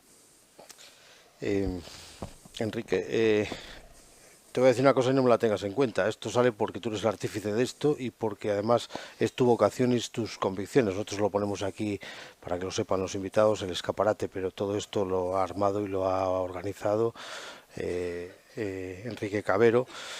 Yo les diría que aprovechen la idea, porque les va a ceder el copyright sin ningún problema, y hagan brotar esto por sus comunidades, porque es la forma de mantener viva la llama del desarrollo, insisto, de territorios que, como bien decíamos, y como ha dicho ahora Emilia, pues la despoblación, el bascular hacia el este, los desarrollos pues van generando unos desequilibrios que seguramente no son buenos para nadie, fundamentalmente para la gente, porque aquí lo que hablamos es de la gente, no hablamos de trenes solo, de vías, de puertos, hablamos de la gente y de que hay territorios que merece la pena de que siga viva pues una sociedad, que siga habitando la gente en los pueblos, los sitios más despoblados, que no todo vaya hacia un lugar, porque además seguramente eso no será oportuno.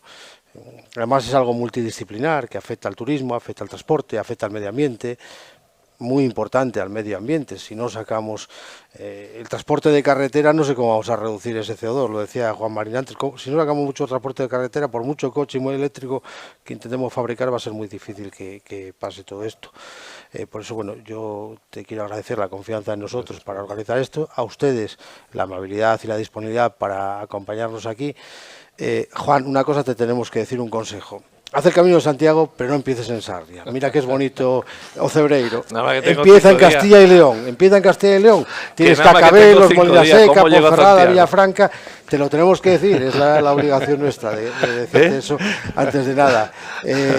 Y disfruta, porque antes de llegar al Monte de Gozo se puede gozar mucho en el Camino de Santiago también de aquí. Insisto, muy amables a los 5.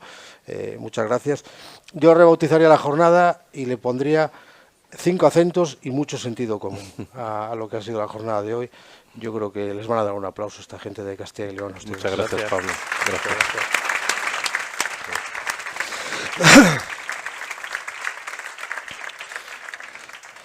Consejera, nos hemos ido un poco de la hora y la culpa es mía, ya lo sabes. Te agradezco que nos acompañes, María Corral, consejera de Movilidad y Transformación Digital de la Junta de Castilla y León, para cerrar la jornada.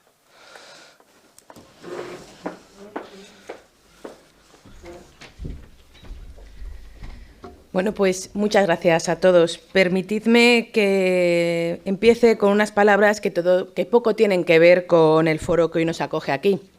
No puedo comenzar hoy esta intervención sin antes referirme al triste suceso con el que hemos amanecido hoy en Valladolid: el asesinato de una mujer y de su hija de 8 años, presuntamente a manos de su pareja. Ante crímenes tan execrables como el que acaba de suceder, no podemos dejar de pensar en que debe de caer el peso de la ley y debe hacernos reflexionar a todos para exigir la máxima contundencia en la aplicación de las penas. Envío desde aquí mi pésame y todo mi apoyo a su familia y sus allegados. Y ahora sí, buenos días a todos y gracias al Periódico del Mundo por invitarme a participar en este foro de debate, en el que los presidentes de los consejos económicos y sociales de Castilla y León, Galicia, País Vasco, Extremadura y Andalucía han puesto sobre la mesa interesantes reflexiones y aportaciones de las que les aseguro he tomado buena nota. Unas aportaciones que cobran todavía más importancia por venir de los máximos representantes de los órganos que propician un marco estable y permanente de comunicación y diálogo, tanto de las organizaciones empresariales y sindicales entre sí, como de estas con la Administración autonómica, logrando así hacer más fluida su relación y colaboración mutua. Como algunos de ustedes saben, en la Consejería de Movilidad y Transformación Digital estamos trabajando en la estrategia logística de Castilla y León, como una herramienta fundamental para la organización del sector del transporte y la logística, cuyos objetivos son el establecimiento de una planificación adecuada en materia de infraestructuras y servicios para impulsar el desarrollo del transporte intermodal y eficiente de mercancías, con la definición e implantación de programas, proyectos y actuaciones a desarrollar entre el 2023 y el 2028, con la coordinación de los distintos actores públicos y privados implicados. Todo ello en un momento fundamental para el desarrollo de la red transeuropea de transporte y el devenir del corredor del Atlántico a nivel europeo, nacional y autonómico. Como hoy se ha puesto de manifiesto en este foro, la logística es un sector en auge por su carácter clave para la economía nacional. Un sector con peso específico propio para la economía nacional, pues genera 1 millón de puestos de trabajo y aglutina a 197.000 empresas. Solo en el pasado mes de diciembre, la logística ha creado el 10% de los puestos de toda la economía, cerrando 2022 con el 8,7% del empleo total, según datos del Ministerio de Inclusión, Seguridad Social y Migraciones. En nuestros días, la logística constituye un elemento clave de competitividad para cualquier empresa por el valor añadido que aporta a todo el proceso productivo, acortando tiempos y disminuyendo costes y, sobre todo, asegurando que el suministro de la mercadería llega desde el punto de partida al de entrega de forma eficiente en el contexto de crecimiento del tránsito internacional de mercancías y de incremento del comercio electrónico. Es indudable que Castilla y León cuenta con un significativo potencial logístico, derivado tanto de la importancia del sector productivo como de nuestra estratégica localización en el contexto peninsular y europeo, lo que ocasiona una considerable movilidad y flujo en el tráfico de las mercancías que se generan y transitan por nuestra comunidad. Mercedes, Extremadura y Castilla y León no están bañadas por el Atlántico, pero jugamos un papel fundamental por ser zonas de paso. Por otro lado, la cercanía de Castilla y León con los puertos del Atlántico y del Cantábrico de la península ibérica nos convierte en un área de influencia de estos puertos, fomentando de esta manera el transporte multimodal carretera, ferrocarril, marítimo, a lo que se une nuestra posición estratégica como zona de paso y confluencia a los ejes de comunicaciones con el norte, centro y sur de España y con los principales ejes de conexión con Portugal y el resto de Europa. Enrique, hablabas de conexiones digitales, mi consejería, la de movilidad y transformación digital. ¿Qué te voy a contar? Trabajamos por las comunicaciones, ya sean por carreteras, ya sean digitales. Y en ese contexto, el eje y el corredor del Atlántico juegan un papel fundamental.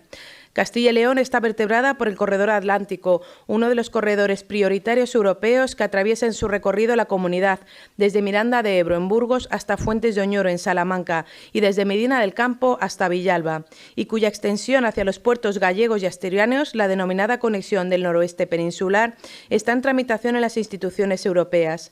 Dicha conexión supondrá incrementar la competitividad económica y logística de Castilla y León y un impulso fundamental para la modernización de las infraestructuras del transporte de mercancías, haciendo de Castilla y León el referente logístico del noroeste peninsular.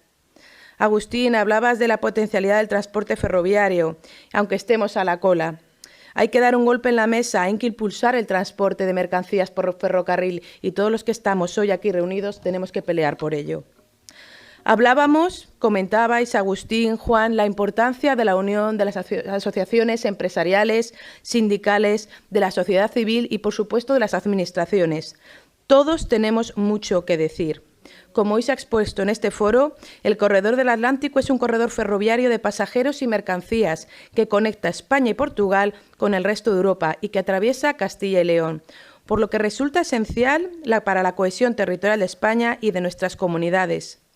El 50% del tráfico de mercancías entre la península ibérica y el resto de Europa se realiza a través de las fachadas atlántica y cantábrica, pero el desarrollo de las infraestructuras es notablemente inferior en el corredor atlántico que en el Mediterráneo. Hablábamos y es que comentaba desde el País Vasco que Extremadura y Castilla y León son un punto de paso. Hablabas de ese tren de Madrid que tiene que pasar por Madrid para poder conectar. Hablábamos de la importancia de acudir desde Santiago hasta Andalucía y para eso es muy necesario las apuestas por las conexiones ferroviarias. Es necesario e inaplazable corregir este desequilibrio, puesto que las infraestructuras suponen para el territorio posibilidades de mejora de la competitividad social y económica. Constituyen elementos claves de la estrategia demográfica y una herramienta en la lucha contra la despoblación. También comentabais aquí, favorecen el turismo. En definitiva, posibilidades reales de cambiar el futuro a mejor. Gracias al trabajo conjunto que la Junta de Castilla y León viene realizando desde hace años con las comunidades autónomas de Asturias y Galicia, se ha logrado extender el corredor del Atlántico hasta los puertos gallegos y asturianos, incluyendo las conexiones con La Coruña, Santiago, Vigo, Orense, Monforte y León, y la de Gijón, León, Venta de Baños. Una alianza entre las 3 comunidades autónomas que volverá a ponerse de manifiesto el próximo viernes en el acto que protagonizarán los presidentes de Castilla y León, Galicia y Asturias para reivindicar el impulso del corredor Atlántico Noroeste. Una reivindicación a la que también se ha instado al Gobierno desde las Cortes de Castilla y León y que también trasladé a la Secretaria de Estado de Transportes, Movilidad y Agenda Urbana en la reunión que mantuve el pasado lunes en la sede ministerial. Un ejemplo de colaboración entre las distintas administraciones que ha llevado a un éxito, a un logro, a la inclusión de este corredor. Tenemos más ejemplos, Emilia, comentabas la de la colaboración vasco-aquitania, en los que todos trabajamos hacia un objetivo común, mejorar el corredor del Atlántico. Somos plenamente conscientes de las oportunidades que supone el desarrollo del corredor del Atlántico y por eso exigimos al Ministerio de Transportes, Movilidad y Agenda Urbana que destine los esfuerzos y recursos técnicos y económicos necesarios para el desarrollo del corredor del Atlántico y de otras infraestructuras, como la puesta en marcha de la Soria-Castejón, la puesta en funcionamiento del trayecto directo Burgos-Aranda-Madrid, a través del túnel de Somosierra y su inclusión en la red básica del corredor atlántico, la conexión del corredor oeste de la Ruta de la Plata y con su trazado original y su inclusión en la red básica del corredor atlántico, para que se convierta en una línea ferroviaria moderna, tanto de pasajeros como de mercancías, que vertebre el oeste de España y facilite la conexión norte-sur a través del corredor de la Plata y se constituya en el corredor oeste ibérico. Mercedes, vuelvo a decir, ¿cuánto en común tenemos nosotros? Juan, ¿cuánto útil sería para ti poder llegar a Santiago con este corredor a través de la Ruta de la Plata? Venimos solicitando al Ministerio constantemente su reapertura y no cejaremos en el empeño. Asimismo, para nosotros es irrenunciable la inclusión de autopistas ferroviarias en el ramal del noroeste y en las líneas Madrid-Hendaya y Medina-Salamanca-Fuentes de Oñoro, por ser proyectos que contribuyen de manera decisiva a la vertebración y cohesión de todo el territorio, redundando en un mayor desarrollo económico y en generación de empleo. Para Castilla y León es imprescindible que las infraestructuras ferroviarias de nuestro territorio cuenten con los requisitos técnicos exigidos por la Unión Europea para la red básica del corredor atlántico. Los presupuestos del Estado no han abordado ni han dado solución a las necesidades de inversión para el desarrollo del corredor atlántico, ni aún con la incorporación de los importes económicos de fondos extraordinarios europeos del Plan de Recuperación, Transformación y Resiliencia. Comentabais que estáis trabajando en un informe que presentaréis próximamente en Sevilla, donde se pondrá sobre el papel esas obras, esas necesidades de inversión que todos necesitamos. Es lo que necesitamos para poder poner negro sobre blanco las necesidades de nuestros territorios, ser contundentes en nuestras reivindicaciones hacia este corredor. Nos encontramos ante una oportunidad sin precedentes con la financiación de los fondos europeos Next Generation, que se trasladan al Plan de Recuperación, Transformación y Resiliencia para abordar de manera decidida las inversiones necesarias en nuestra red ferroviaria y en particular para el desarrollo del corredor atlántico, ya que dicho plan cuenta con una dotación de 6.667 millones de euros y en concreto con 2.987 millones de euros para el desarrollo de los corredores Atlántico y Mediterráneo.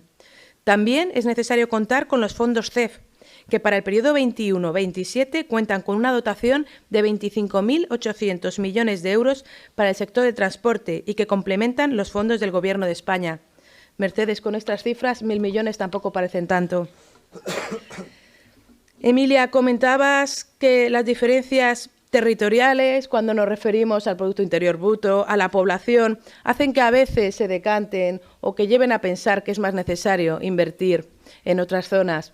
Creo que tanto tú como yo compartimos, y seguro que todos los que nos acompañan hoy en la mesa, que eso no debe ser una excusa para no invertir. Todo lo contrario, debe ser una excusa para invertir y que no se creen mayores diferencias aún. La periferia de la periferia, comentabas, no podemos asumirlo. Es necesario la unión entre las asociaciones empresariales, sindicales, la sociedad civil y las administraciones para trabajar en conjunto y que eso no ocurra. Además, consideramos fundamental que se presente el plan director del corredor, que se designe un interlocutor que coordine su desarrollo, igual que ha ocurrido con el corredor mediterráneo. Y en todo este proceso es absolutamente necesario que desde el Gobierno de España se cuente con las comunidades autónomas, muy especialmente en lo relativo a la planificación y definición de las actuaciones ferroviarias que se van a desarrollar por el Ministerio de Transportes, Movilidad y Agenda Urbana en su estrategia ferroviaria aprobada para el periodo 2021-2026, con unas inversiones estimadas de 24.200 millones de euros, con el fin de que en dicha planificación se contemplen todas las limitaciones ferroviarias identificadas en nuestro territorio, que se han plasmado en los documentos técnicos elaborados en los últimos años por la Junta de Castilla y León y que han sido remitidos de manera reiterada al Ministerio. No competimos con el Mediterráneo. Pablo, a ti que te gusta hablar tanto del fútbol, aquí no hablamos de primera y segunda liga, aquí hablamos de hacer un proyecto de país en el que los dos trabajemos de una manera conjunta para un desarrollo igualitario entre los dos territorios. Enrique, permíteme que a ti no te haya mencionado mucho, pero es evidente y ha quedado constatado que tenemos una visión totalmente idéntica y que como castellanos y leoneses lo único que queremos es defender nuestro territorio. Es necesaria una apuesta clara y decidida para el desarrollo del corredor del Atlántico y para lograr este objetivo es fundamental aunar esfuerzos. Nos encontramos hoy aquí representantes de 5 comunidades autónomas: Andalucía, Extremadura, Galicia, País Vasco y Castilla y León. Juntos sumamos más y juntos lograremos ser competitivos. Estamos ante una oportunidad histórica y no podemos desaprovecharla. No quiero terminar mi intervención sin agradecer de nuevo al mundo por la organización de este foro de debate en el que ha habido reflexiones y análisis de hondo calado y en el que hemos tenido la oportunidad de compartir experiencias e inquietudes con otras comunidades autónomas que nos permitirán tener una visión integral de un sector vital para la economía de nuestro país, como es el de la logística, y más en particular del desarrollo del corredor del Atlántico, como un elemento imprescindible para el desarrollo de Castilla y León. Y también agradecer a los consejos económicos y sociales de las 5 comunidades autónomas que nos acompañan el trabajo que están desarrollando con ese informe que pronto verá la luz. Cierro con el título de este encuentro, que creo que refleja fielmente lo expuesto por todos nosotros. Corredor del Atlántico, un proyecto en común, o como bien ha dicho Pablo, 5 acentos y mucho sentido en común. Muchas gracias. Muchas gracias. Muchas gracias, consejera. Vuelvo a repetir el agradecimiento a todos ustedes por habernos acompañado y sobre todo por las ideas, y a ustedes por acompañarnos. Ya saben que nos seguiremos viendo en estas cosas y como no nos habíamos visto hasta ahora, pues feliz año a todos. Muchas gracias.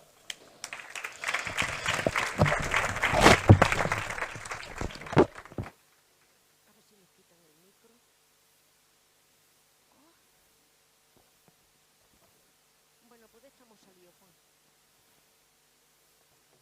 Sí, yo creo que sí.